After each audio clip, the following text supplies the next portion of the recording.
Number one అంటారు. అసలైన number one Guru Kashi university.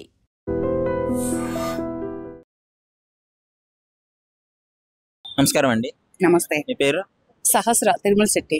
సహస్ర గారు, సామర్లకోటలో ఒక ఇన్సిడెంట్ జరిగింది తెలుసా? పాపం తల్లిని అలాగే ఇద్దరు పిల్లల్ని అతి కిరాతకంగా చంపాడు ఎఫ్ఐఆర్ పెట్టుకున్న ఒక వ్యక్తి. అంత అవసరం ఏముంది?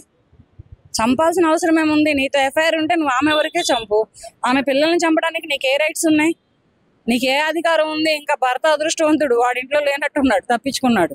నీకు అసలు ఏ రైట్స్ ఉన్నాయి? నీతోటి ఫిజికల్ గా సంబంధం పెట్టుకున్న అమ్మాయి నీకు అన్యాయం చేస్తే, నీతోటి మాట్లాడకపోతే, అయినా వేరే వాడి పెళ్ళంతో నీకేంట్రా సంబంధం? వేరే వాడి పెళ్ళం, వేరే బిడ్డలకి తల్లి, దాంతో నీకేంట్రా సంబంధం? పెట్టుకుంటే పెట్టుకో, లేకపోతే వదిలేయి. అంతేగాని చంపుతావా? నువ్వు దానిని చంపు, లేదా నువ్వు చావు. అంతేగా మధ్యలో పిల్లలు ఏం చేశారా? పిల్లలు ఏం చేశారనేసి పిల్లల్ని నువ్వు చంపావు. పిల్లల్ని చంపే రైట్స్ నీకు ఎక్కడవి? అంటే చిన్నమ్మాయిని తొక్కితే పక్కటేమో కిరిగింది, పెద్దమ్మాయి తలకాయ మొత్తం నుజ్జు చేశాడు తల పగలు కొట్టి సుత్తితో. ఇంత కిరాతకంగా ఈ మధ్యకాలంలో అసలు ఎలా తయారవుతారు? అసలు ఇంత కిరాతకంగా చంపడానికి నీకు చేతులు ఎలా వచ్చాయి? నీకు మనసు ఎలా వచ్చింది? అందుకనే మిమ్మల్ని ఒక్కొక్కరికి కాళ్ళు చెయ్యి తీసి రోడ్డు మీద వేయాలి, ఇటువంటి చట్టాలు రావాలి, ఇటువంటి న్యాయాలు రావాలి అని నేను పోరాడుతున్నాను. అది ఆ మహిళ కానీ పురుషుడు కానీ ఎవరైనా కానీ ఒక నిండు ప్రాణాన్ని అన్యాయంగా తీస్తే, అటువంటి నిండు ప్రాణాన్ని అన్యాయంగా తీసిన ఒక ముద్దాయికి లోపలేసి కూర్చోబెట్టి మేపకుండా కాళ్ళు చెయ్యి తీసి రోడ్డు మీద పడేయాలి. ఇటువంటి కిరాతకుడికి, ఇటువంటి మూర్ఖుడికి కాళ్ళు చెయ్యి తీసి రోడ్డు మీద పడేస్తే గానీ అది ఏంటంటే సరైన న్యాయం జరిగినట్టు. పసిపిల్లల్ని చంపడం ఏంట్రా? ఆడపిల్లలు రా, అందుట్లో అమ్మలు అవుతారు రా వాళ్ళు. రేపటి రోజున ఒక దేశానికి ఒక పౌరులను ఇస్తారు రా ఆ మహిళలు. అటువంటి మహిళలను చంపడానికి నీకు చేతులు ఎలా వచ్చినాయి? మనసు ఎలా ఒప్పింది? ఇంత కసాయితనంగా ఎందుకు మారావు నువ్వు? రేపు నిన్ను లోపలేసి తోముతారుగా. తోముతాను అసలు ఆల్రెడీ తోమడం మొదలు పెట్టే ఉంటారు. ఇన్సిడెంట్లు జరిగినా కానీ ఎందుకు వీళ్ళు అసలు భయపడట్లేదు? ఎక్కడ చూసినా ఈ ఎఫ్ఐఆర్ కోసం మర్డర్ చేసుకోవడము, ఇల్లీగల్ ఇన్సిడెంట్లే జరుగుతున్నాయి. ఏం లేదు, చొక్కా వేసుకున్నంత ఈజీగా స్టేషన్కి వెళ్ళి బయటకు వస్తున్నారు. ఇప్పుడు ఒక సినిమా షూటింగ్ లో చొక్కా ఎట్ట మారుస్తాడు కదా హీరో, అట్ట మారుస్తారు కదా క్యారెక్టర్ ఆర్టిస్టులు.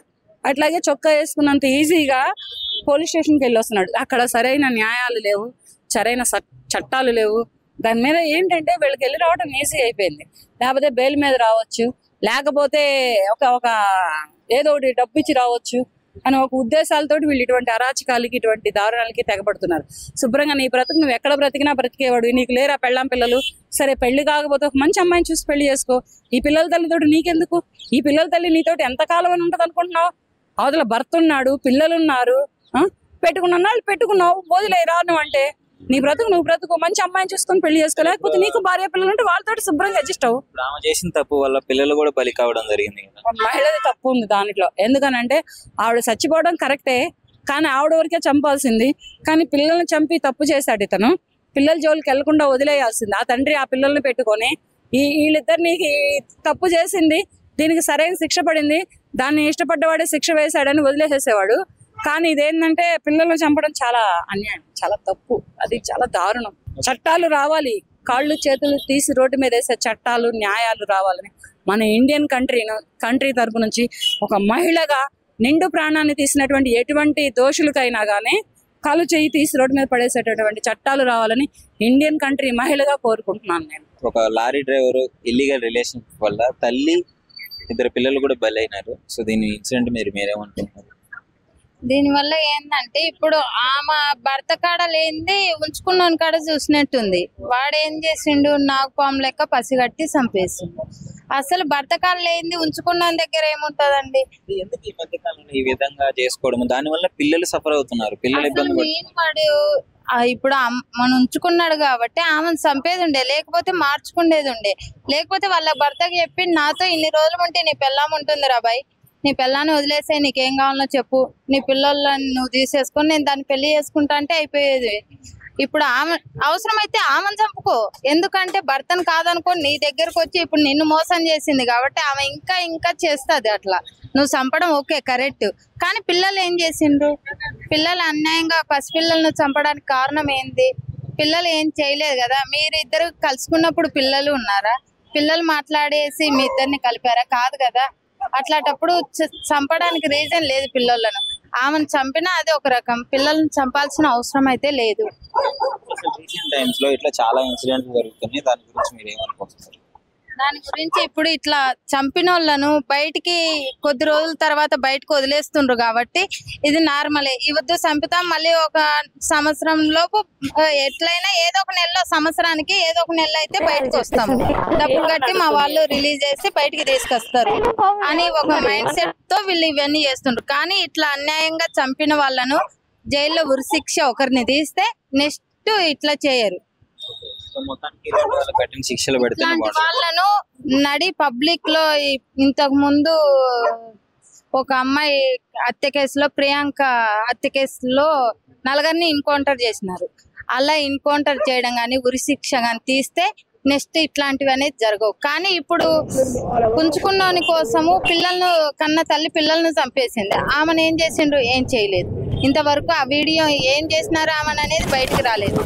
ఇన్స్టాగ్రామ్ లవ్ చేసి కన్న తల్లిని చంపింది. ఆ అమ్మాయిని ఏం చేసినారో ఇంతవరకు వీడియో రాలేదు. కాబట్టి వీళ్ళు చేసుకుంటా అలా వెళ్ళిపోతుండ్రు. కాబట్టి ఒకరిని ఫస్ట్ తప్పు చేసిన వాళ్ళను ఏదైనా సూసైడ్ కానీ, లేకపోతే కాల్చడం కానీ, లేకపోతే ఉరిశిక్ష కానీ తీస్తే నెక్స్ట్ ఇలాంటివి జరగవు. సామర్లకోటలో తల్లిని అదేవిధంగా ఇద్దరు పిల్లల్ని అతి కిరాతకంగా చంపింది ఒక దుర్మార్గుడు, లారీ డ్రైవర్ అతను. సో ఇన్సిడెంట్ మీకు తెలుసా?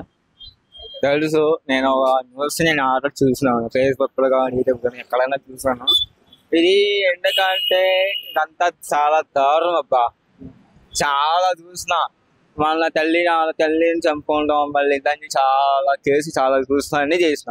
కానీ మళ్ళీ కొత్తది ఏంటంటే ఇప్పుడు ఒకడు పెళ్ళైన అమ్మాయిని ఉంచుకోవడం చేయడం వల్ల ఆమె చేసిన మిస్టేక్, కౌంట్ చేసిన తప్పే. ఇక తప్పు తెలుసుగా వెళ్తే మళ్ళీ సర్దిద్దుకోవడం కోసం మళ్ళీ వదిలేసేసుకోండి. వీడికి ఎందుకు ఒకసారి తెలిసిపోయిన ఈ అమ్మాయి కాకపోతే ఇంకో అమ్మాయి వస్తుంది కదా, ఎందుకు అమ్మాయికి వెళ్ళి పిల్లల్ని చంపుకోవాలి అని చేయడం ఎందుకు? తల్లి చేసిన తప్పుకి పిల్లలు కూడా ఇద్దరు చనిపోవడం జరిగింది. అవును, ఎందుకు అలా చేయడం ఎందుకు? చాలా దారుణం అబ్బాయి. చాలా ఎందుకంటే తెచ్చేసిన ఎక్కువగా అమ్మాయిలుగా చెప్తున్నా, అమ్మాయిలుగా అబ్బాయినా కానీ నువ్వు జాగ్రత్తగా ఉండాలి, ఈ విషయంలో మాత్రం జాగ్రత్తగా ఉండాలి. ఎందుకంటే ఇప్పుడు నమ్మటానికి వీజ్ లేదు. ఎక్కడైనా సరే, ఆంధ్ర కానీ తెలంగాణ ఎక్కడైనా నమ్మటానికి లేదు. మగవాళ్ళైనా ఆడవాళ్ళైనా నమ్మటానికి లేదు. ఇప్పుడు పెళ్లి చేసుకోవడానికి కూడా ఎక్కువ దానం లేదు. ఇప్పుడు పెళ్లి చేసుకున్నా కూడా భయం వేస్తుంది, పెళ్లి చేసుకోకపోయినా భయం వేస్తుంది. అట్లా సిచ్యువేషన్ లో ఉంది ఇప్పుడు. అయ్యిందో ఎందుకు ఎలా దారుణం చెప్పాలి? పిల్లలు ఎందుకు చంపుకోవడం ఎందుకు? వాళ్ళు ఏం పాపం చేశారని. ఎందుకంటే వాడికి విధమైన బుద్ధి చెప్పాలి, వాడికి శిక్ష పడాలి. వాడికి ఏదన్నా శిక్ష పడాలి. శిక్ష పడితేనే ఇంకో వేరే వాడు అమ్మాయి చోటుకి కానీ ఆంటీ దగ్గరికి ఇవ్వడానికి ఉండదు. కాబట్టి వాడికి భయం రావాలి. భయం ఉంటేనే కదా ఇంకో వేరే అమ్మాయి దగ్గరికి వెళ్ళకుండా ఉంటాడు కదా. ఇప్పుడు పెళ్లి చేసుకోవడానికే భయం పడుతున్నారు. ఇంకా ఇంకేం చెప్పుకోవాలి? చెప్పండి మీరు. నమస్కారం అండి. సామర్లకోట ఇన్సిడెంట్ తల్లి బిడ్డలు బలవడం జరిగింది కదా, దాని గురించి ఏమనుకుంటున్నారు? ఈ తల్లి ఆమె యొక్క ఇద్దరు బిడ్డలు కూడా మరణించారు. దీనికి కారణం ఏంటంటే ఆమెకి ఇద్దరు అని ఒక పెద్ద సినిమా వచ్చింది కదా, ఇక్కడ కూడా అదే సంఘటన జరిగింది. ఒక గృహిణి తన భర్త ఉండి తనతో జీవితం గడుపుతూ చక్కగా చిన్న పిల్లలు ఉండి చక్కగా జీవితం గడుపుకోవాల్సిన పరిస్థితులలో మొగుడు లేనటువంటి టైంలో మరొకరితో ప్రేమ వ్యవహారం స్టార్ట్ చేసింది. ఆ లవర్ కూడా తన భర్త లేనప్పుడు తన ఇంటికి రావటం, తనతో గడపడం ఈ విధంగా చేసింది. ఈ విధంగా నైతిక విలువలు లేకుండా ఇటువంటి జీవితం గడిపినటువంటి వాళ్ళకి ఎట్ ద ఎండ్ మరణమే శరణ్యం అనేటువంటిది కూడా ఈ సంఘటన సూచిస్తుంది. పిల్లలు ఏం చేశారు పాపం? ఇక్కడ దురదృష్టకరం ఏంటంటే పిల్లలు మరణించడం అనేటువంటిది చాలా బాధగా ఉంది అందరికి కూడా. ఎందుకంటే ఈ విధంగా భర్త లేనప్పుడు పరాయి మగవాళ్ళతో, లవర్స్ తో ఈ యొక్క లైంగిక సంతోషం అనుభవించేటువంటి వాళ్ళు, ఒకవేళ అతను వెళ్ళిపోతే మరొకరు. కొంతమంది ఇక్కడ అనేది ఏంటంటే ఆ లవర్కి కోపం వచ్చింది ఎందుకంటే ఆమెకి ఇంకొకళ్ళు కొత్త వాళ్ళతో మాట్లాడుతుంది, కొత్త లవర్ని స్టార్ట్ చేసింది అనేటువంటి ఇన్ఫర్మేషన్ జరిగింది. కానీ కొంతమంది అనేది ఏంటంటే ఆమె భర్తకి ఇన్ఫర్మేషన్ తెలిసింది, ఆమెకు లవర్ ఉన్నాడు అనేటువంటి సంగతి. అప్పటి నుంచి ఆమె దూరం పెట్టింది. అంటే ఇక్కడ ఏంది, ఆమెకి భర్తకి లవర్ ఉన్నాడని తెలిసింది, భార్యకి. అక్కడ గొడవ జరిగింది. కానీ ఆమెకు ఆల్రెడీ ఉన్నటువంటి లవర్కి ఆమెకి ఇంకొక కొత్త లవర్ వచ్చాడని తెలిసింది. అతనికి కోపం వచ్చింది. ఇంకేం చేశాడు లవరు, ఆమెను ఎతికితే ఆమె ఏంటంటే బయట తలుపు తాళం వేసేసి వెనక నుంచి దొడ్డిదోవలో నుంచి లోపలికి వెళ్ళి జీవితం గడుపుతుంది. ఇటువంటివి నైతిక విలువలు లేనటువంటి వాళ్ళందరికీ కూడా చివరికి ఇటువంటి హత్య పరిణామాలకే దారితీస్తుంది. ఇది నిజంగా దీన్ని చూసి కూడా అందరూ తెలుసుకోవాలి. ఆడవాళ్ళు ఈ మధ్య హత్యలు చేస్తున్నారు కదా, ఒకవేళ ఆమె లవర్ చంపకపోతే ఆమె భర్త చంపేవాడేమో ఆమె. ఇట్లాగా అనేక మందితో లైంగిక సంబంధాలు కొనసాగిస్తూ అక్రమ సంబంధాలు పెట్టుకునేటువంటి ఆడవాళ్ళకి ఇదే హెచ్చరిక. ఇది ఎట్ ద ఎండ్ ఏంటంటే హత్యలకు దారితీస్తుంది, మీ యొక్క మరణానికి దారితీస్తుంది. తస్మాత్ జాగ్రత్త. మీ యొక్క లైంగిక సుఖాల కోసం మీ పిల్లల్ని నాశనం చేయొద్దని చెప్తున్నాం. ఇప్పుడు అన్యాయంగా చిన్న చిన్న పిల్లలు వాళ్ళు ఏం తప్పు చేశారు, వాళ్ళకి ఏం తెలుసు. ఈమె వల్ల ఆమె పిల్లలు కూడా ప్రాణాలు కోల్పోయారు. ఇది నిజంగా చాలా బాధగా ఉంది. నైతికంగా చూస్తే అటువంటి ఆడవాళ్ళు చచ్చిపోవడం మంచిది. అటువంటి ఆడవాళ్ళు బతుకుంటే కొత్త లవరు, ఆ లవర్ అయిపోయిన తర్వాత ఇంకొక లవరు, ఇట్లా ఆమెకు 10 మంది ఇలా తయారవుతారు చివరికి. మొత్తానికి ఇలాంటి వాళ్ళకి కఠిన శిక్షలు చట్టపరంగా పడితేనే ఇంకా చేసే వాళ్ళకి బాగుంటుంది అంటున్నారు. చట్టపరంగా పడవు. చట్టపరంగా ఆమెకి ఎటువంటి శిక్ష పడదు. ఇప్పుడు సుప్రీంకోర్టు తీర్పు ఉంది కదా, ఎవరికి ఇష్టం వచ్చిన వాళ్ళు జీవించవచ్చు, సహజీవనం అనేది తప్పు కాదు. ఈ మధ్య సుప్రీంకోర్టు కూడా ఒక తీర్పు వచ్చింది. జీవనం తప్పు కాదు, కానీ ఒక భర్త ఉంచుకొని ఇల్లీగల్ రిలేషన్షిప్ తప్పే కదా. అది కూడా వచ్చింది తీర్పు. ఒక భర్త ఉండి ఇటువంటి ఆడామే తనకి ఇష్టపడినటువంటి మగవాడితో కూడా లైంగిక ఎంజాయ్ చేయొచ్చు అని కూడా సుప్రీంకోర్టు తీర్పు ఇచ్చింది ఈ మధ్యన. ఇది ఇంతకంటే దిక్కుమాలినటువంటి విధానంగా కూడా ఈ యొక్క లోకం నడుస్తున్నది. ఒక్కటి గమనించాలి, ఇక్కడ చట్టం చెప్పిందా వేరే వాళ్ళు చెప్పారని కాదు, ఆమెకు కనీసపు నైతిక విలువలు ఉండాలి.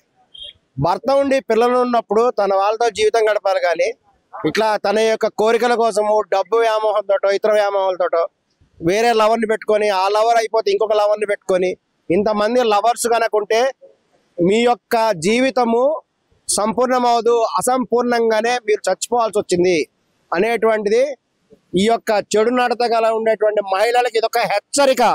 తస్మాత్ జాగ్రత్త. నిజంగా ప్రస్తుతం ఉన్నటువంటి సమాజం దేనికి ప్రయారిటీ ఇస్తుంది? ఆర్థిక సంబంధాల చుట్టూ మాత్రమే తిరుగుతుంది. మళ్ళీ ఎన్నికలంగానే చాలా విరక్తి కలుగుతాం. మంచి అనిపిస్తుంది కదా, లేడీస్ కూడా ఛాలెంజింగ్ జాబ్స్ చేసినప్పుడు చాలా బాగుంటది. ట్రాఫిక్ అసిస్టెంట్స్ గా నియమించిన ట్రాన్స్జెండర్స్ అందరితో సాల్యూట్ చేయించుకుంటున్నారు. ఫుడ్ డెలివరీ ఇవ్వటానికి వెళ్ళినటువంటి డెలివరీ బాయ్ అనిల్ పై కళ్ళ ముందు పెళ్ళండి